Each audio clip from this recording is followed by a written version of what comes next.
So I want to give a disclaimer right now, and I don't mean no disrespect, but if you have TikTok brain, this video is probably not going to be the one for you because I'm going to be going deep into why so many people are bitching and complaining about Tekken 8's Season 2. Now, if that's not interesting for you, then I guess you'll click off and that's fine. But if you're here for this, you come to the right place. So let me just start by saying I have not played every single facet of Season 2. I mean, they made like over 1,000 changes. It came out, like yesterday or something, or the 31st or whatever. But I've been noticing a lot of players, prominent players, that have been not happy about the direction that Namco decided to go with Season 2. So let me just get this right out the way. Namco, and the creators of Tekken 8, they are in the business of making money. Now, that may be a hard pill to swallow for a lot of you that just like to just mash your buttons, do your Half-Life combos, and you don't want to think about the business side of this. But unfortunately, it is what it is. And this is the reason why Namco decided to double and triple down on the very things that the so-called elite pro top level players, legacy players, complained about for Season 1. Now, let me just share this. Typically, the hardcore audience of most things is generally the smallest audience. Let me say that again. The hardcore audience of something is generally the smaller audience when compared to the casual market. Case in point, look at the mobile market. You know how much money those little poop-pap, little cell phone games pull in? They're targeted at casual players, casual users. So a lot of these development companies, Capcom, Namco, NetherRealm, all of them, they see that. This is why you are seeing a dumbing down of these fighting games. This is why you have players like maybe a Main Man, Lil Majin, Fighting GM, K-Wiss. I can go on down the line. I know most of these guys. We all competed in the same era. And I'm noticing more and more that so many people are speaking out against Season 2. And I have to say, if you are the type of person that are hoping that maybe things will get better with Season 3, 4, and 5, I got news for you. Harsh reality, it's not. It really just comes down to them appealing to a wider demographic, a wider audience by making the game more accessible is going to translate into more money. The main reason why you have Tekken 8 in its current form is due to the success of the DLC from Tekken 7. Now, Tekken 8 was always going to be out, but had Tekken 7 not accomplished the financial success it had, the Tekken 8 we know right now, in terms of its look and feel, would not be what it is now. So in order for them to push for Tekken 9, they have to knock out their previous, what's the word I'm looking for? The amount of money that they gained from Tekken 7 to 8, they have to shatter that to go from Tekken 8 to Tekken 9. So what's the best way to do that? We're going to make the game up. We're going to appeal the game to a wider audience. Now that may piss off a lot of the legacy players. It may piss off even you. But I already understand their mindset. They don't give a shit if you are a legacy player and you are pissed off. I can tell you, and I know this beyond a shadow of a doubt. If all of the pro players were to quit Tekken right now, I mean, it would hurt from a content creation standpoint. It would hurt from a tournament standpoint. But I can tell you this much: the game would still sell incredibly well, and Namco and Harada will continue pushing the direction that they're going. Harsh reality. So, with all of the complaints that is being levied against Season 2, and many I can understand, I'm sure there's a lot of broken bullshit in Season 2 I haven't even gotten to yet. I've only played it for a few hours. But, for instance, I took Paul into practice mode. Now, imagine my surprise that they actually have an input to allow Paul to sway back. So half circle back is too complicated for people. So they made it to where if you do back in both kicks, he does the sway. If you do forward in both kicks, he does the dash. If you do down forward in both kicks, he does the deep dive. I couldn't believe it, but then again, it just confirmed my theories that Namco is aiming to appeal to a more casual market because they see that's where the majority of the money is going to come from.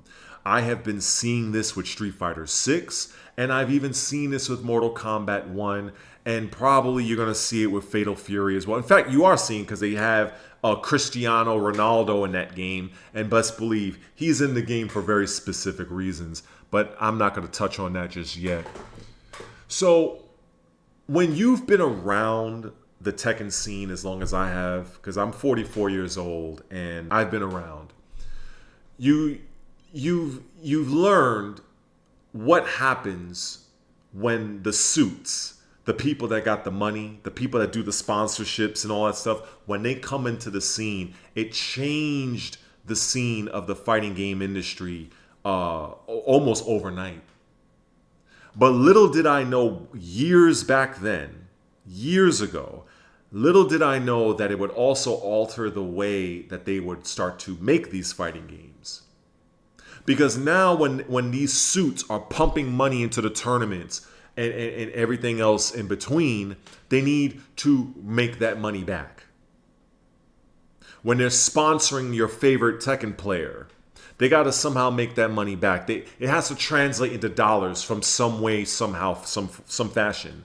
So you have these companies that are aimed at making the most return on investment that they can, and the best way to do that is to target a casual audience.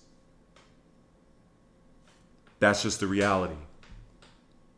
So all of these YouTubers I'm seeing, and even some of your favorites, that are bitching and complaining, it's not going to get better.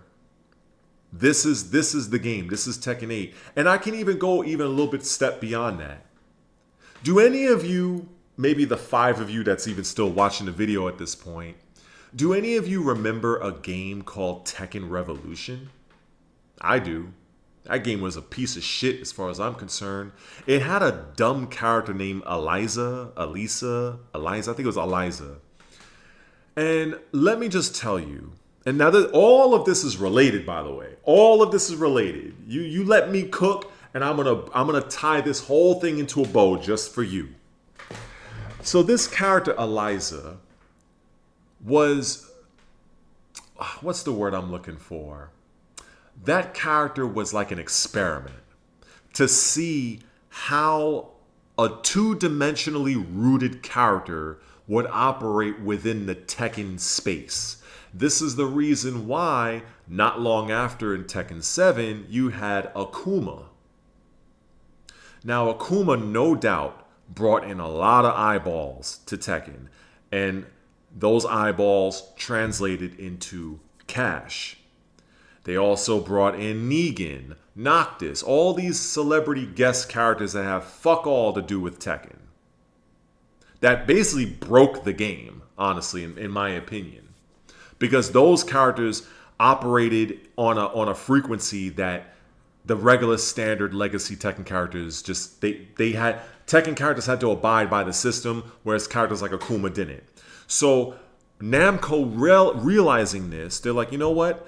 We're going to keep adding our crazy bullshit guest characters, and we're going to continue to dumb down the game. We're going to continue to pour water in the soda and make it flat. I guess you can use that analogy. This is what's been happening, and I'm smiling and kind of fumbling my words because to me I feel like this should be kind of obvious. So it surprises me how even these very prominent YouTubers that got 50,000, 100,000, a million subscribers, they just don't get it. They'll just make video after video of bitching about, oh, this character's top tier, this move is broken. It's by design. It's by design. It's meant to appeal to that audience. Let me tell you the instant I knew Tekken 8, the season 2 was going to be absolute shit. They did an update for Clive. You remember that? And I made a video about it, for maybe a handful of people that watched that video. And the video, or the patch, I should say, centered around Clive, dealing with a particular move called Prominence. It was basically you hold forward and hit both punches. It was an absolute brain rot, cancerous bullshit move. And that move pretty much did everything. And what did Namco do? They made it maintain pretty much all of its properties, but they made the move from being -9 to now being -12. Basically, a slap on the wrist. When I saw that, when I saw this is how they're going to address balancing, I knew right then and there, beyond a shadow of a doubt, that there would be absolutely no significant nerfs to any of the bullshit cancerous characters come season 2 for Tekken 8. And what do you know? I was right. I made another video talking about, actually, no, I didn't really talk about it.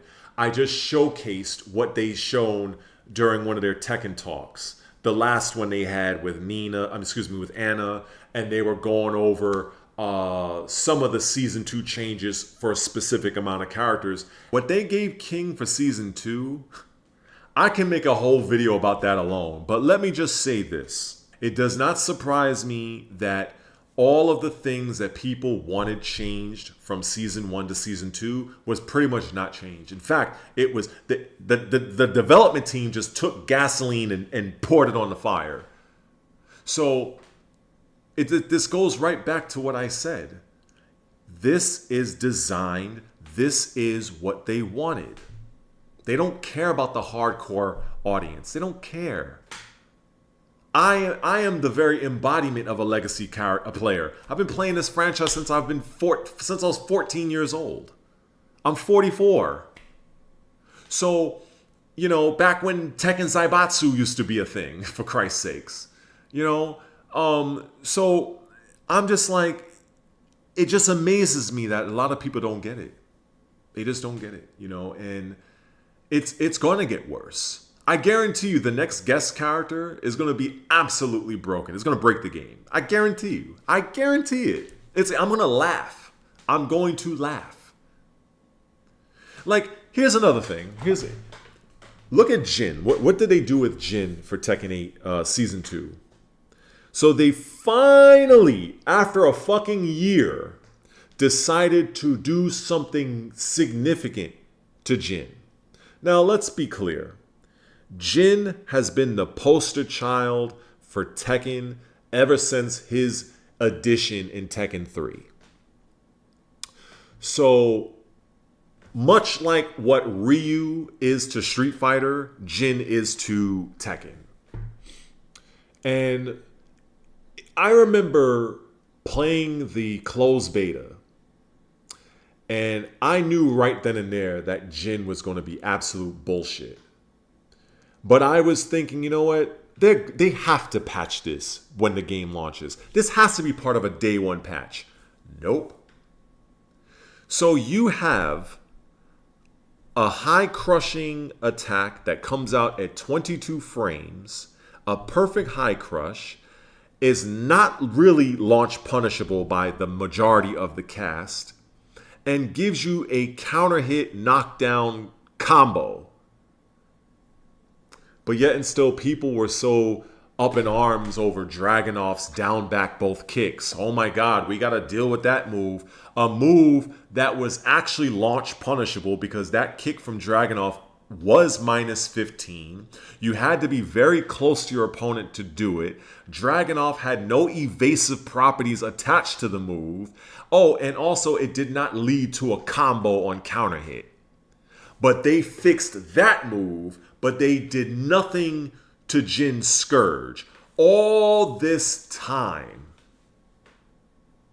So this is part of the reason why I'm building the argument, building the case for the 5 of you that might still be watching this video still on why Namco wants the game to be like this. Because they want the game to be literally picked up by a bunch of nobodies that's probably never played a fighting game a day in their life. They'll be like, ooh, there's Jin. Ooh, I can mash buttons and I get combos. Yeah, combos, man. That's what they want. That translates to money. The legacy players, y'all are cool, but that's not where the money is at. The money is with that they want that casual money. They want that mobile money in terms of scale. That's what they're doing. And they're going to continue to do it. And like the great Paul Heyman says from WWE, and that's not a prediction, that's a spoiler. That's what it is. So the faster the rest of my peers on YouTube kind of gets it and understands it, the less frustrating it will be. Just accept the bullshit for what it is. When I looked at King in practice mode, I think last night, and I saw everything attached to that stupid run of his, how basically everything is fucking safe, I was like, you know what? I'm not going to pull what little hair out of my head that I have left. This is by design.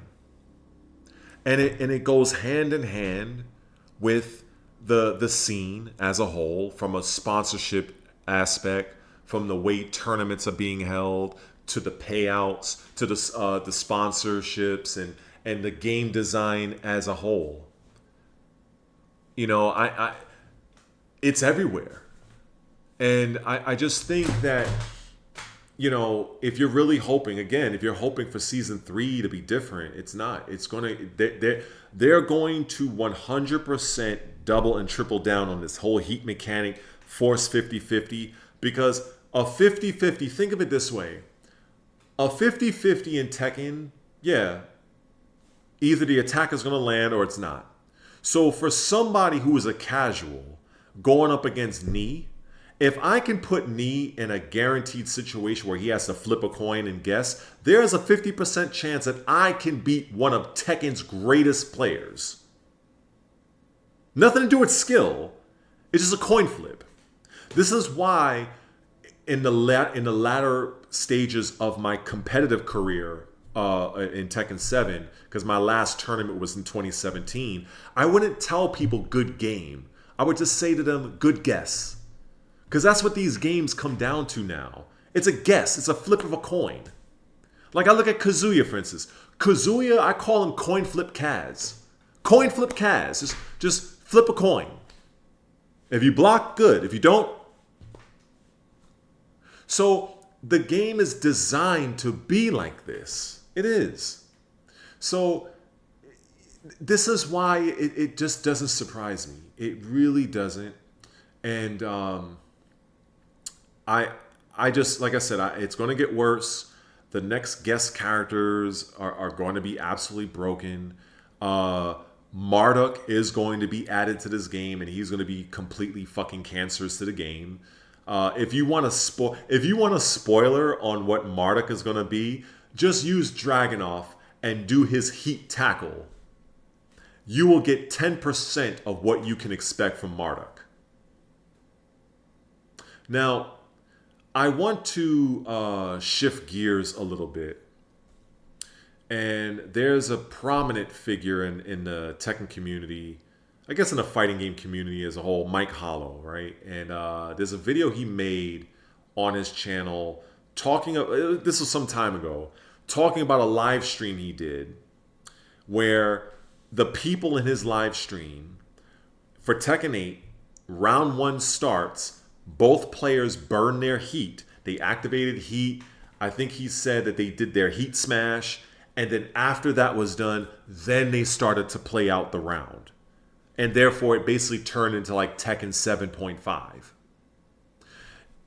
If Namco was smart, Namco would add an option in the options menu. One of those options where if you change it, the game has to go back to the title screen. One of those changes, one of those situations where you can choose to play the game without heat. Without heat. Now, for online ranked and online play, they would introduce a separate category. Just like when you go into online, the Tekken Lounge, you can choose to play practice mode. You can choose quick match, group battle, and all that shit. They would introduce a no heat. In fact, if they were smart, they would just call it cold Tekken. Because you have heat, right? So just call it cold. Cold Tekken. Tekken cold. If you want to play Tekken heat, there's Tekken heat. If you want Tekken cold, there's Tekken cold. I think that would fucking work. And they can utilize their own analytics to see just how many players are playing the Tekken cold version and the Tekken heat version. And that would give them actual very good data to take with them for Tekken 9 to ensure that if more people played Tekken cold without playing heat, they would know not to add that element into Tekken 9. I came up with this thought, this idea based on the many issues that Mortal Kombat 1 was having with their cameo system. And I would listen to an old friend of mine, very popular guy in the fighting community. We call him Tom Brady, but I'm not going to say his real name. But he's a very prominent and legendary Mortal Kombat player. And video after video, he would always be bitching about Mortal Kombat, but in a good way. Like, he's somebody that should be hired for NetherRealm. I say that to say this. I thought of, like, why doesn't NetherRealm just add an option for players to play Mortal Kombat 1 without cameos?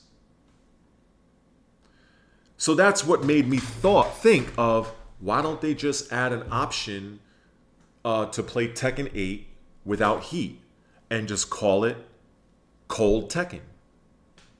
I think it works. Hashtag Cold Tekken or Tekken Cold. Well, Cold Tekken rolls right off the tongue. Tekken Cold, I guess you could do that too. But yeah, I think that could work because unlike Street Fighter 6, whose the drive gauge is intrinsically linked to the game itself, the heat mechanic is not really, it's not an integral part of Tekken. You can literally just burn your heat, which is what I heard from the Mike Hollow, what he, referencing the stream that he did, where both people just burned their heat and played Tekken 7.5. They could just go into their into the source code of the game and just deactivate the heat engagers, deactivate all that shit, and that's it. And see how it goes. I don't think it would require much on their end to do that. You would still have those people that want to play Tekken 8 as it was intended, but it would be interesting if they would add that option to play Cold Tekken. Let me know what you think about that. I hope that it's more clear as to why fighting games as a whole are making the games easier and more accessible. It is to cater to a casual audience, because the casual audience, they're the ones that collectively spend overall the most money. The hardcore market of most things are typically the smallest aspect of a particular audience. That's just what it is. Think of it in terms of their TAM, their total addressable market. If you increase your casuals, you will in turn increase the overall health and the volume of your player base, because there are far more casuals and scrubs in a fighting game than there are elite players. Let's just call it what it is. So for every knee, for every Lil Majin or Shin Blade or Fighting GM or any other top level player, you have like 100 or 1,000 like scrubs. So when you keep the scrubs happy, you keep them around. Now it's possible a lot of those scrubs can turn out and become ascend to like godhood in any fighting game. But for the most part, if your casual audience goes south, your game is likely on death's door. So I think Namco finally realized it and said, you know what? We're going to make the game easier on so many fronts, and we're going to cash out. And that's why things are the way they are in Season 8. Tekken 8 Season 2. Hopefully, you got something out of this video. And if this is your first time seeing me, just hit the subscribe. Help a brother get monetized so I can get paid to do this.